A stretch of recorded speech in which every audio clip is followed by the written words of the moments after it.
Puji Tuhan, saya percaya hanya dalam hadirat Tuhan kita beroleh kekuatan, ya apapun persoalan kita dalam hadirat Tuhan ada sukacita, ada penghiburan.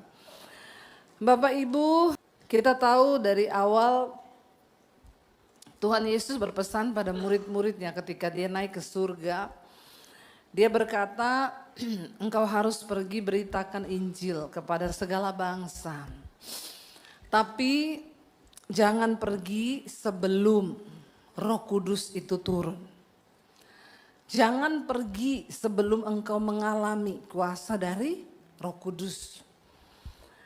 Lalu seberapa penting Roh Kudus itu bagi kehidupan kita gereja Tuhan di akhir zaman? Kita tahu saudara Petrus dulu adalah seorang pecundang. Dia pernah menyangkal Tuhan Yesus. Ketika Yesus berkata, saatnya nanti akan datang, aku akan diserahkan ke tangan orang berdosa. Dan aku akan dibunuh. Petrus berdiri dan berkata, aku tidak akan pernah biarkan itu terjadi Tuhan. Kalau ada orang yang menyentuhmu dan berani melakukan itu, Petrus bilang, langkahi dulu mayatku. Dengan gagah dan lantang Petrus berkata, langkahi dulu mayatku. Lalu malaikat dari surga bilang, pret. Karena pada akhirnya Petrus menyangkal Yesus. Berapa kali? 3. Ketika Yesus ditangkap. Lalu ditanya, kamu itu salah satu muridnya toh? Bukan. Aku enggak kenal dia. Petrus adalah orang yang pernah berjalan di atas air bersama Tuhan Yesus. Petrus pernah melihat keajaiban. Petrus pernah melihat hal-hal yang dahsyat. Bagaimana Tuhan itu melakukan mujizat. Tapi ketika Yesus ditangkap dan dianiaya. Lalu ditanya, kamu salah satu dari dia kan? Enggak, aku enggak kenal dia. Ketiga kali tanya, enggak, kamu sering kok jalan bareng dia bersama-sama dengan kelompoknya. Petrus bilang, demi Allah, aku enggak kenal dia. Dan kemudian ayam berkokok. Dan Yesus berkata, sebelum ayam berkokok, engkau sudah menyangkal aku 3 kali. Dan Thomas adalah seorang yang dulu juga pernah berkata, aku enggak percaya Yesus itu bangkit. Thomas adalah orang yang melihat bagaimana mujizat demi mujizat Yesus lakukan. Bahkan Yesus berkata, aku akan diserahkan, dibunuh, tapi aku akan bangkit pada hari yang ketiga. Ketika orang berkata, Thomas, Yesus bangkit, enggak percaya. Enggak mungkin. Bagaimana cara dia bangkit? Dan ketika Yesus mulai menampakkan diri berulang-ulang kali kepada mereka, Yesus mengajar, Yesus melakukan banyak hal. Ketika dia mau naik ke surga dia bilang, kamu harus pergi tapi tunggu, jangan pergi sebelum Roh Kudus penuhi. Akhirnya terjadi hari Pentakosta, pencurahan Roh Kudus. Mereka dipenuhi dengan kuasa Roh Kudus. Ketika Petrus dipenuhi kuasa Roh Kudus, apa yang terjadi? Tidak ada ketakutan, Petrus pergi untuk memberitakan tentang Yesus. Dia pergi menjadi penginjil, dia masuk ke bangsa-bangsa bukan Yahudi. Dia beritakan siapa Yesus. Dan saudara tahu bagaimana kisah akhirnya Petrus? Dia dibunuh dan disalibkan. Dan sebelum Petrus disalib dia bilang, jangan salib aku seperti Yesus. Aku tidak layak. Salibkan aku dengan kepala di bawah. Karena tidak layak aku disalib sama seperti Kristus. Bahkan kematianku tidak layak sama seperti dia. Dan Petrus minta dia disalib dengan kepala di bawah. Dia tidak takut karena iman. Dia mati sebagai martir. Dia disalib dengan kepala terbalik. Bagaimana dengan Thomas? Ketika dia dipenuhi Roh Kudus, Thomas yang tadinya ragu, bimbang, tidak percaya, dia mulai pergi memberitakan Injil ke bangsa lain. Dan di India Injil pertama kali masuk dibawa oleh Thomas. Dan dia pada akhirnya dibunuh di India. dengan cara ditombak, mati sebagai martir. Tapi sampai akhir hidupnya mereka tidak pernah menyangkal Tuhan Yesus. Mereka mengalami kuasa yang dahsyat. Kenapa saudara? Makanya Yesus berulang kali berkata, jangan pergi sebelum Roh Kudus turun. Apa pentingnya Roh Kudus bagi kita? Gereja Tuhan hari ini. Saya percaya kita dipanggil bukan cuma untuk datang hari Minggu, duduk, diam, nikmati AC, nyanyi-nyanyi, pulang terus puas. Hello. Jangan jadi Kristen pengangguran. Bilang kanan kirimu, jangan jadi Kristen pengangguran. Alami Roh Kudus. Minta dipenuhi kuasa Roh Kudus. Supaya apa? Kisah Rasul 1 ayat yang ke-8 berkata, saudara, buka bersama. Kisah Rasul 1 ayat yang ke-8 firman Tuhan berkata di sana, ya. Tetapi kamu akan menerima apa? Kuasa. Dan kamu akan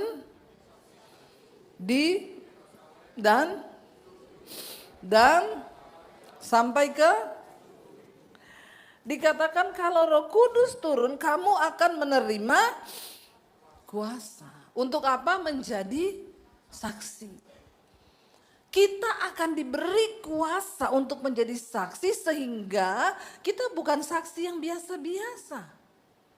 Ketika Petrus dipenuhi Roh Kudus, Alkitab berkata dengan keberanian dia beritakan Injil, 1 kali Petrus bertobat, 3.000 berkhotbah, 3.000 orang bertobat. Bahkan Alkitab mencatat dia berjalan bayangannya mengenai orang sakit, orang itu menjadi sembuh. Dan apa yang Yesus katakan terjadi? Kalau engkau dipenuhi Roh Kudus, engkau akan melakukan perkara-perkara yang lebih besar dari apa yang aku pernah buat, kata Yesus. Dan itu terjadi. Bapak Ibu, apa fungsi Roh Kudus? Waktu Roh Kudus turun atasmu, engkau diberi kuasa untuk menjadi saksi. Untuk menjadi saksi, kita harus mengalami dulu, amin. Nggak ada saksi di pengadilan ditanya, kamu saksi ya di situ? Iya. Kamu lihat nggak perkaranya? Enggak. Kamu mengalami enggak perkara itu? Enggak. Kamu tahu? Enggak. Kamu dengar? Enggak. Lah kenapa kamu bersaksi? Berarti kami saksi dusta, saksi palsu. Yang namanya orang menjadi saksi, engkau pernah mengalami Tuhan. Sehingga engkau dapat berkata, aku ini loh saksi dari Kristus. Aku pernah mengalami Kristus. Dulu aku judi, sekarang gak judi lagi. Dulu aku merokok, sekarang gak merokok lagi. Dulu aku bersinah, sekarang gak bersinah lagi. Waktu Kristus hadir di hidupku, aku diubahkan. Sebab dia membawa kehidupan yang baru. Itu saksi. Dan ketika kita menjadi saksi Kristus, kalau ada Roh Kudus, kita bukan menjadi saksi yang biasa. Ada kuasa yang menyertai hidupmu. Itu yang membuat engkau tidak takut, engkau tidak mundur ketika menghadapi tantangan. Karena Roh Kudus akan menjadi penolong dan penghibur bagimu. Amin saudara. Buka bersama saudara. Mari kita lihat Yohanes 14 ayat 26. Roh Kudus dapat menjadi penolong dan pendamping yang akan memberi kita kekuatan, menghibur orang percaya di tengah masa-masa sulit yang mereka hadapi. Baca bersama 1, 2, 3. Tetapi penghibur yaitu siapa? Yang akan diutus, dialah yang akan mengingatkan kamu akan semua yang telah kukatakan kepadamu. Roh Kudus penghibur itu kalau dia datang maka dia akan mengajarkan segala sesuatu. Segala sesuatu.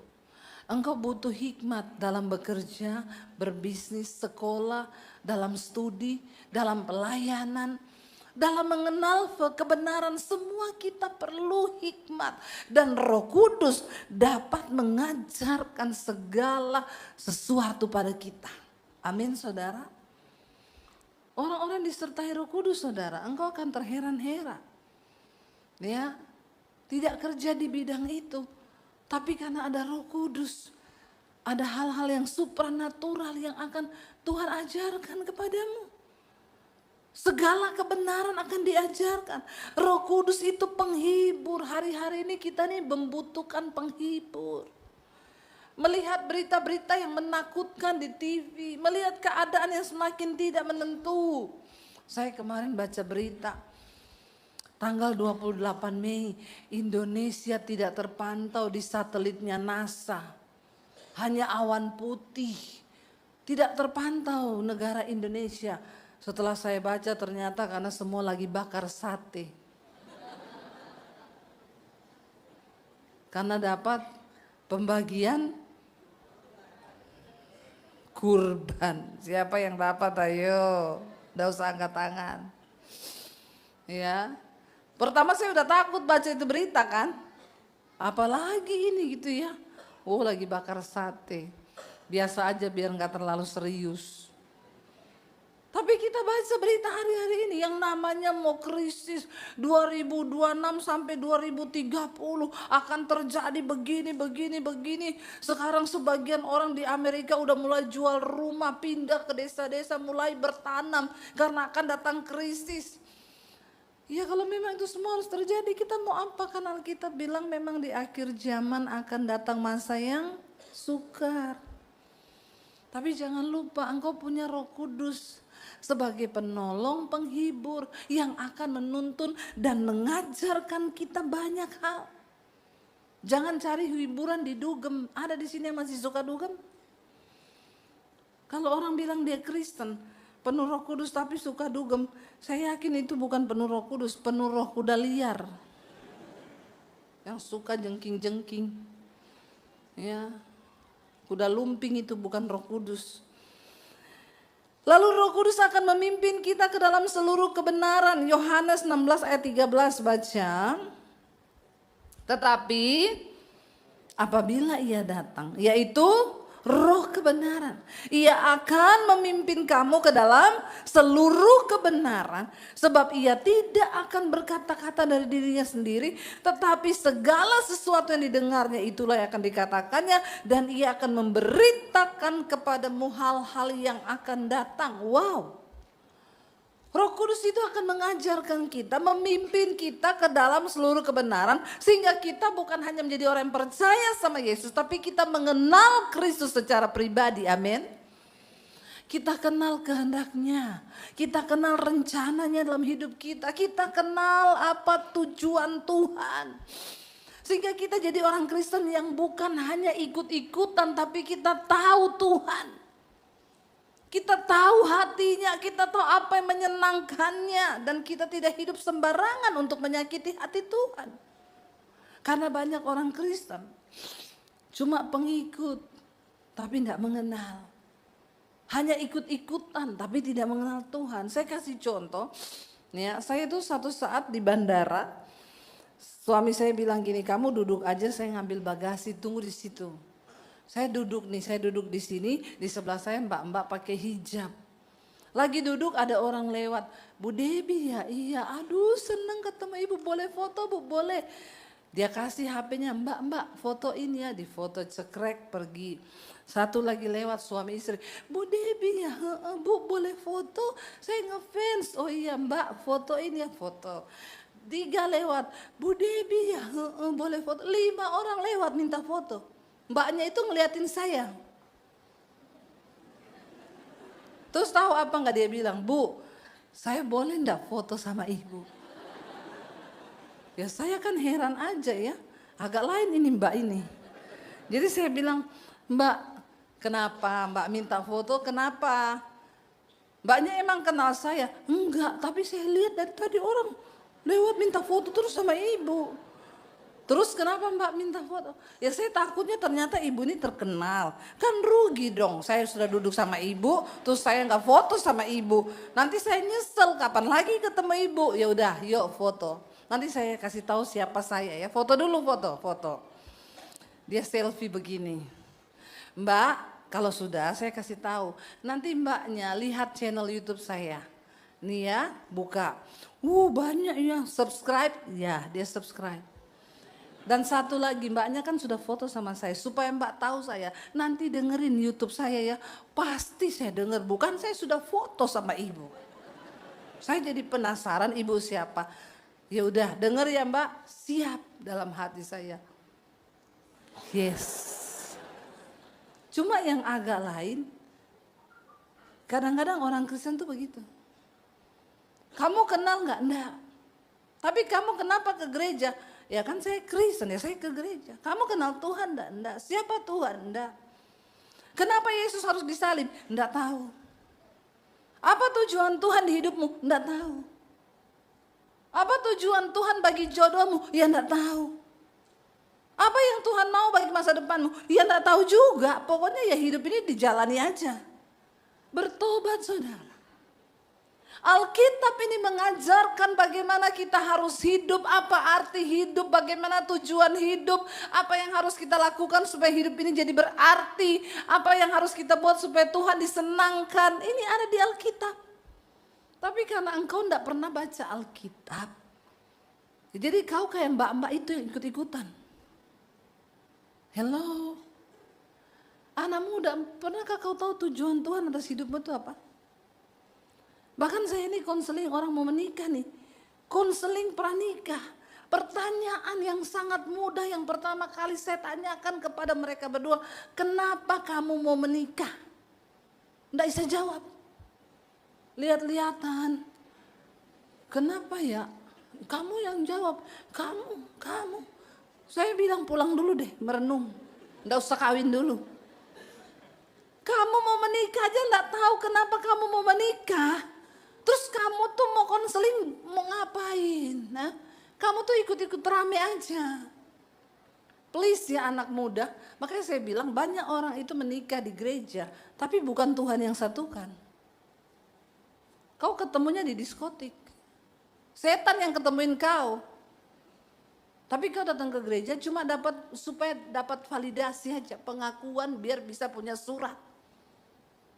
Bertobat saudara, bertobat. Makanya nggak heran banyak perceraian di kalangan Kristen. Karena yang satukan bukan Tuhan. Karena kalau disatukan Tuhan tidak mungkin cerai. Hello? Yang muda-muda yang belum nikah angkat tangan. Nggak ada, sudah nikah semua ini. Jangan ngaku-ngaku. Buka matamu baik-baik. Ya, jangan salah. Kau ngerti. Dari awal saya mau menikah, kenapa? Saya tahu saya mau menikah untuk menggenapi rencana Tuhan bagi hidup saya. Sampai saya bilang sama Tuhan, Tuhan kalau ada laki-laki yang datang cuma mau menggagalkan rencana Tuhan atas hidupku, ke laut aja. Lebih baik saya tidak menikah daripada saya salah menikah. Amin. Anak-anak muda, pahami itu. Kalau kau menyadari pernikahan untuk menggenapi rencana Tuhan, kau tidak sembarang pilih. Amin. Saya sudah banyak melihat pelayan Tuhan itu pelayanannya gagal. Kamu sudah pelayanan di gereja, kenapa menikah dengan laki-laki mabok, minum, merokok yang kau merusak rencana Tuhan atas hidupmu. Akhirnya ya sudah binasa. Berumah tangga dipukulin suaminya, dihajar suaminya. Ya mana ada orang tahan berumah tangga begitu. Banyak pelayan Tuhan, teman-teman saya dulu begitu. Kenapa? Karena cuma ikut-ikutan percaya Yesus. Tapi tidak mengenal kebenaran. Kalau engkau dipimpin Roh Kudus akan membawa engkau ke dalam seluruh kebenaran. Sehingga hidupmu tidak ditipu sama setan. Anak-anak muda, jangan kau kelepek-kelepek lihat laki-laki, terus kelepek-kelepek kau serahkan hidupmu. Please ya, please. Jangan. Ayo kenali Tuhan. Kita nggak sekolah tinggi nggak apa-apa, tapi goblok jangan. Dilarang goblok, dilarang. Orang goblok itu di hadapan Tuhan siapa? Orang yang tidak mengerti kehendak Tuhan. Alkitab bilang jangan engkau bodoh. Karena itu hendaklah engkau mengerti kehendak Tuhan. Roh Kudus membuat kita mengerti kehendak Tuhan. Saya bersyukur saya kenal Tuhan Yesus tahun 95. Rasanya waktu itu hidup saya udah hancur. Masa muda saya sudah saya pakai untuk melakukan dosa. Tapi ternyata di mata Tuhan tidak ada kata terlambat. Waktu setan suruh saya bunuh diri, hidupmu udah hancur, mati aja lu, siapa juga yang mau nikah sama lu, hidupmu berantakan begini. Saya hampir mendengar suara setan itu dan saya hampir bunuh diri. Tapi waktu saya bilang, Tuhan siapa engkau yang ciptakan saya? Kurang kerjaan sekali kau ciptakan saya untuk menderita begini, untuk bikin dosa dan sekarang saya mau bunuh diri, saya pasti masuk neraka. Kalau engkau ada Tuhan, tunjukkan dirimu sama saya. Dan Alkitab berkata, carilah Tuhan selama ia berkenan ditemui, berserulah kepadanya selama ia dekat. Siapapun engkau hari ini, saya tantang engkau, undang Tuhan di hatimu, undang Roh Kudus masuk. Hidupmu pasti berubah, masa depanmu pasti berubah, nasibmu pasti berubah. Amin. Yes, karena kita punya Roh Kudus yang berkuasa. Roh Kudus itu akan membawa engkau kepada segala kebenaran. Yang berikutnya saudara, kalau kita ada Roh Kudus dalam hidup kita, dia akan menginsyafkan kita akan dosa. Yohanes 16 ayat 8, baca bersama. Dan dia akan dosa, kebenaran dan penghakiman. Apa tanda orang dipenuhi Roh Kudus yang pertama? Tandanya apa? Bertobat. Itu dulu, bukan bahasa roh, bukan. Ya, karena bahasa roh itu karunia. Tidak semua orang harus berbahasa roh baru masuk surga. Itu hanya karunia yang Tuhan beri kepada siapa dia mau beri. Kalau engkau minta, engkau dapat. Tapi bukan berarti kita diajari. Ada nih sekarang gereja-gereja, ayo ikuti saya. Ayo. Jangan dipaksain. Karena bahasa roh bukan tanda kedewasaan rohani. Banyak orang bisa bahasa roh, tapi kelakuannya roh kuda liar. Bahasa rohnya kenceng, tapi utang tidak bayar. Banyak gak begitu? Banyak, bikin malu Tuhan. Ada bahasa rohnya kenceng, tapi bersinah. Bahasa roh kenceng, selingkuh. Bahasa roh kenceng, homo. Saya pernah di satu gereja ibadah, ada pengerja suami istri. Duduk di dekat kita. Saya sampai kena mental saudara. Dia penyembahan sih. Saya colek suami saya, udah sampai langit 7 mereka. Kita masih di langit ketiga loh ini. Saya lihat saudara udah bener kena mental saya. Padahal saya pembicara itu. Luar biasa ya. Begitu pulang di pintu, suaminya ini ada bekas cakaran di pipi.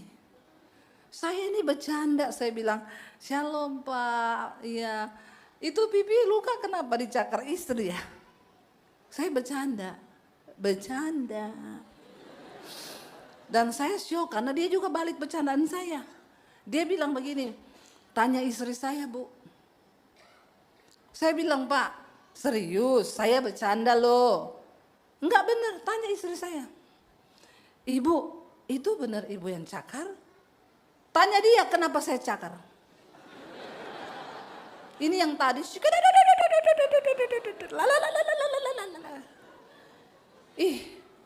Syok saya dan kaget saya. Enggak usah pencitraan di gereja, enggak usah. Yang penting lu bertobat, dipenuhi Roh Kudus, hidupmu berubah. Lalu saya tanya, ibu kenapa suaminya dicakar? Astaga, sampai kayak begitu Bu. Ya dia itu pulang Bu ke kampung. Reunian dan dia datang pernikahan saudara, tapi reunian ketemu mantannya. Mantannya itu ibu pendeta juga Bu. Jadi mereka ini CLBK, cinta lama belum kelar. Terus tukar-tukaran nomor HP. Sejak dia pulang dari kampung itu HP dia bawa terus, saya enggak boleh pegang HP-nya. Dan dia pasang password, saya enggak tahu. Kalau ada bapak-bapak HP-nya di password, istrinya tahu, enggak tahu itu fix Pak, ada syaitan di situ. Ya bertobat ya Pak ya, istri-istri kalau suamimu HP-nya di password, Jangan percaya. Itu udah enggak benar itu. Karena kalau orang benar, biasa aja, nggak usah ditutupi, amin. Beresin loh, ya, beresin mulai dari sekarang itu. Jangan sampai kau mati mendadak. Ya, terus kau lihat, aduh HP saya, kebuka istri saya, kau udah nggak bisa apa-apa, tinggal manusia rohmu. Jadi lebih baik mulai sekarang bertobat. Lalu dia bilang, lah saya bilang ya kan belum tentu selingkuh toh Bu, cuma tukaran nomor HP. Ibu tahu Bu, tiap hari mereka chattingan 1 kali. Memang Tuhan itu baik Bu. Lagi chattingan malam-malam di tempat tidur, HP-nya terlepas, dia ketiduran. Terus kebukalah chattingannya Bu. Memang benar, sepandai-pandai tupai melompat, satu saat ketangkap. Kalau nggak kepleset ketangkap, benar Pak. Jadi jangan coba-coba ya. Karena Tuhan selalu punya cara. Saya buka Bu, syok saya. Itu ibu panggil suami saya, Pap, udah tidur Pap? Suami saya bilang, belum Mam. Terus saya bilang, Pak, betul begitu? Ya tapi kan Bu, itu cuma sebutan aja, nggak berarti apa-apa. Nah Bapak panggil dia Mam, dia manggil Bapak Pap, tidak berarti apa-apa buat Bapak. Saya bilang, Bu, cakarannya kurang, tambah 1 lagi. Tambah 1 lagi Bu, tambah. Saya dukung 100%, tambah cakar saja. Bertobat kau. Terus ngapain lu di gereja? Makanya Rasul Paulus bilang, sekalipun engkau berbahasa malaikat sekalipun, kalau hidupmu tidak berbuah roh, tidak ada kasih, tidak ada kekudusan, maka itu semua nol. Setan gak takut dengan imanmu, ndak. Insyaf akan dosa, lalu akan kebenaran dan penghakiman. Orang yang hidupnya dipenuhi Roh Kudus, dia tahu satu saat dia akan mati dan hidupnya itu akan diadili. Ingat, kita semua satu saat akan mati, nggak tahu kapan. Tapi percayalah, waktu kita mati kita akan dibawa ke pengadilan Kristus. Dan di sana kita akan berdiri di hadapan tahta pengadilan Kristus. Lalu kau akan ditanya, pernah selingkuh? Enggak, demi Allah. Tuhan bilang, malaikat buka channel 5. Ada rekamanmu check in di hotel. Kata Tuhan, ada lagi channel 7. Dengar baik-baik Bapak Ibu, semua rekaman hidup kita ada di CCTV-nya Tuhan. Dari mana? Alkitab bilang, mata Tuhan setiap saat menjelajah ke seluruh bumi, melihat orang baik dan orang jahat. Untuk apa? Memberikan upah kepada tiap-tiap orang sesuai dengan apa yang mereka perbuat di dunia. Orang yang punya Roh Kudus menyadari, satu saat dia akan berhadapan dengan penghakiman Tuhan. Walaupun kau bilang istrimu tidak lihat, tapi mata Tuhan melihat. Dan ada tayangannya, ada rekamannya. Tapi sekarang belum dibuka. Bahkan Alkitab berkata, satu saat kita akan berdiri di hadapan tahta pengadilan Kristus. Semua kejahatan, bahkan sampai yang ada di dalam hati nurani manusia, itu akan dibuka. Karena Tuhan itu melihat hati. Makanya Roh Kudus itu datang untuk menginsyafkan kita akan dosa, kebenaran dan penghakiman. Lalu kita lompat ayat Roma 8 ayat 26. Baca bersama. 1, 2, 3.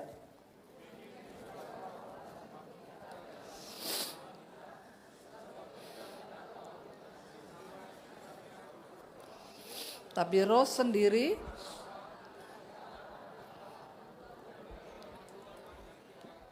27, dan Allah yang menyelidiki hati nurani mengetahui maksud roh itu, yaitu bahwa ia sesuai dengan kehendak Allah berdoa untuk orang-orang kudus. Roh Kudus itu membantu kita berdoa dalam kelemahan kita. Karena sering kali kita nggak tahu mau ngomong apa sama Tuhan. Tapi Roh Kudus yang menyelidiki hati dan hidup kita, yang mengetahui segala sesuatu, dia berdoa dengan keluhan-keluhan yang tidak terucapkan mulut. Lewat hati nurani kita. Kadang cuma lewat tetesan air mata. Dan Allah, Tuhan yang menyelidiki hati nurani manusia, mengetahui maksud Roh Kudus itu. Yang berdoa bagi kita sesuai dengan kehendak Allah. Berdoa untuk orang-orang kudus. Kalau hidupmu penuh dengan Roh Kudus, hidupmu kudus dalam firman Tuhan, Roh Kudus membantu kita berdoa kepada Allah Bapa dengan keluhan yang tidak terucapkan. Lalu kita lihat saudara, Galatia pasal 5 ayat 22. Setiap orang yang dipenuhi Roh Kudus akan ada buah roh yang keluar dari dirinya. Baca Galatia 5 ayat 22. Tetapi kasih, damai sejahtera, kesabaran, kemurahan, kebaikan, kesetiaan, kelemah lembutan, penguasaan diri. Tidak ada hukum yang menentang hal-hal itu. Barang siapa menjadi milik Kristus Yesus, ia telah dengan 25, jikalau kita hidup oleh Roh, baiklah hidup kita juga dipimpin oleh Roh. Amin saudara. Orang yang hidupnya dipimpin oleh Roh, dipenuhi oleh Roh Kudus, ada buah yang terlihat. Ada kasih, sukacita, damai sejahtera, ada kesabaran, kemurahan, kesetiaan. Buat apa kita nih repot-repot ke gereja tiap hari Minggu kalau tidak ada buah dan kita tidak dikenal sama Tuhan. Roh Kudus akan membantu kita untuk berbuah. Yesus berkata, aku pokok anggur yang benar, kamu adalah rantingnya. Setiap ranting padaku yang berbuah akan dibersihkan supaya dia semakin banyak berbuah. Tapi ranting yang tidak berbuah akan dipotong dan dilempar ke dalam lautan api yang menyala. Ayo, kita ini sering hidup kudus kita pengen. Tapi tiap hari nih kita masih bikin dosa apa enggak?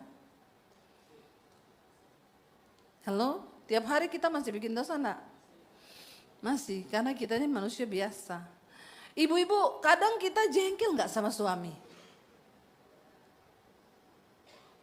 Orang Surabaya ibu-ibunya, kadang timbul jengkel enggak sama suami? Enggak ya? Angkatlah mereka hidup-hidup ke surga Tuhan. Karena mereka sudah siap untuk diangkat. Pret. Saya ini pendeta. Tapi saya juga manusia. Kadang saya masih jengkel sama suami. Dengan ulahnya. Demikian juga suami. Kadang dia juga jengkel sama kita istri-istri. Hello. Amin ibu-ibu. Karena cerewetnya kita ini. Iya enggak bapak-bapak? Bilang iya aja, enggak usah takut sama istrimu. Iya enggak bapak-bapak? Oh, bapak-bapak lebih kompak dan jujur. Saya salut, tepuk tangan buat bapak-bapak. Tapi pulang urusannya di rumah nanti Pak. Karena pria tidak berbicara, tapi dikorbankan. Ditaruh di gerbong paling belakang. Ya. Iya, kadang kita jengkel. Ada aja ulah suami yang bikin kita jengkel kadang, ibu-ibu. Bener enggak? Kalau ada Roh Kudus, kita jengkel. Iya, aku tuh jengkel. Tiba-tiba Roh Kudus ngomong, kamu tuh kenapa sih hatimu tuh? Kenapa sih kamu marah-marah terus sama suamimu? Dia gak akan selamanya ada loh. Ini saya pribadi ya. Kamu pun gak akan selamanya hidup. Selama engkau berdua hidup, akurlah dalam damai sejahtera. Ada buah roh, bertobat kau. Amin. Saya langsung sadar. Ampuni aku Tuhan, ampuni aku. Berdamai sama suamiku. Saya datang, sorry ya tadi aku marah-marah ya. Iya gak usah marah-marah, kita sayang-sayangan aja. Itu Roh Kudus. Bapak-bapak, kalau kau jengkel istrimu, tiba-tiba ada suara di hatimu, nggak usah jengkel terus istrimu. Walaupun dia cerewet-cerewet gitu ya, memang dia cerewet. Kasihilah dia. Sebagai teman pewaris kerajaan Allah, tiba-tiba kau berubah. Iya, aku mau sayang istriku, minta maaf. Kau cium kepalanya, sorry ya sayang, itu Roh Kudus.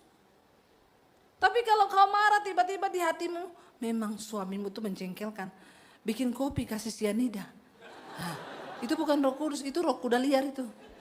Jangan kau ikuti. Amin. Ya, Roh Kudus itu membuat kita ini berbuah dalam roh. Apa tanda orang dipenuhi Roh Kudus? Ada sukacita, ada damai, mudah mengasihi, gampang mengampuni, punya kemurahan hati, tidak pelit. Kalau ini semua ada dalam hidup kita, itu auto surga kita semua. Tapi kita ini masih berjuang. Dan Tuhan tahu itu. Makanya dia bilang, aku tidak tinggalkan kamu sebagai yatim piatu, aku beri penolong. Jadi waktu tadi kita marah sama suami, sudah tidak kudus kita ini. Tiba-tiba Roh Kudus ingetin, bertobat, kuduskan dirimu. Ya Tuhan ampuni, kudus lagi kita. Makanya dikatakan dosa yang tidak terampuni adalah satu, dosa menghujat Roh Kudus. Bagaimana kita menghujat Roh Kudus? Waktu Roh Kudus suruh tobat, kau tidak tobat-tobat, itu engkau menghujat Roh Kudus. Dan itu dosa yang tidak terampuni, kau pasti masuk neraka, dihukum kekal. Karena engkau menghujat dan tidak peduli, apa sih, biarin aja, aku marah ya marah. Kau marah sama mertuamu, Roh Kudus akan bicara kok. Karena Roh Kudus itu mengingatkan firman. Kamu tidak boleh lo marah mertuamu terus. Alkitab bilang ampuni orang yang berbuat jahat kepadamu. Dan engkau mulai mengampuni, itu artinya engkau menangkap suara Roh Kudus. Waktu kau bikin dosa, lalu Roh Kudus tegur, tidak boleh lo kau jadi ani-ani terus. Bertobat loh, kau hidup dalam persinan. Iya ya Tuhan ampuni aku. Lalu kau bertobat, engkau menghargai Roh Kudus. Roh Kudus bilang kau tidak boleh lo homo. Jangan jadi boti. Karena Tuhan gak menciptakan kau boti. Lalu kau bertobat, ampuni aku Tuhan. Engkau menghormati Roh Kudus. Dan dia pasti menolong engkau keluar dari ikatan dosa itu. Yang terakhir saudara. Kenapa kita harus dipenuhi Roh Kudus? Karena Roh Kudus itu adalah materai yang mensahkan kita menjadi milik Kristus. Kita lihat bersama Efesus 1 ayat 13 dan ayat 14. Baca 1, 2, 3. Di dalam dia kamu juga, karena kamu telah mendengar firman kebenaran, yaitu Injil keselamatanmu, di dalam dia kamu juga ketika kamu percaya di apa? Dimateraikan dengan Roh Kudus yang dijanjikan itu, 14, dan adalah jaminan bagian kita sampai kita memperoleh seluruhnya, yaitu penebusan yang menjadikan kita milik Allah untuk memuji kemuliaannya. Roh Kudus adalah materai. Saudara tahu materai? Kalau saudara mau tanda tangan di notaris, surat berharga akan menjadi sah kalau ada materai. Materai itu tanda sah, tanda kepemilikan yang sah dan diakui. Kalau hidupmu tidak ada Roh Kudus, maaf, Tuhan akan datang kembali menjemput umat kepunyaan dan miliknya, yaitu mereka yang punya materai. Dan materai itu adalah Roh Kudus. Jadi tidak bisa dibohongi. Sebab orang yang hidup dipimpin oleh Roh Kudus, mereka adalah milik Kristus. Roh Kudus merupakan jaminan. Saudara pinjam uang, ada jaminan apa di bank? Jaminannya itu harus yang berharga dan diakui. Roh Kudus itu jaminan dan dia materai, itu sangat kuat sekali. Materai jaminan. Sampai Tuhan datang kembali menjemput kita dan kita diakui menjadi milik Allah sepenuhnya. Sekarang ini belum nyata. Sampai nanti Tuhan datang baru nyata nih yang duduk di kursi gereja ini berapa milik Allah, berapa milik syaitan. Tidak semua orang Kristen itu materai, punya materai Roh Kudus dan mereka milik Allah. Orang yang hidup tunduk kepada firman Tuhan, yang menghormati firman Tuhan dalam kekudusan, menghormati Roh Kudus, mereka lah yang punya materai. Tapi kalau kau cuma jadi Kristen, kau hidup terus bikin dosa, tidak menghormati Tuhan. Maaf, tidak ada tanda materai. Saya harus mengingatkan jemaat gereja Tuhan menjelang kedatangan Tuhan kali yang kedua. Mari siapkan hidupmu. Menjelang pengangkatan. Jangan mau saudara, buat apa ya kita ini datang di gereja nyanyi-nyanyi pulang. Kalau kita tidak dimateraikan menjadi milik Kristus, rugi. Buat apa saya pelayanan kalau saya tidak dimateraikan menjadi milik Kristus, rugi. Karena itu masih ada waktu. Ayo bilang Tuhan kami mau buka hati. Roh Kudus hadir dalam hidup kami. Saya undang imam musik maju.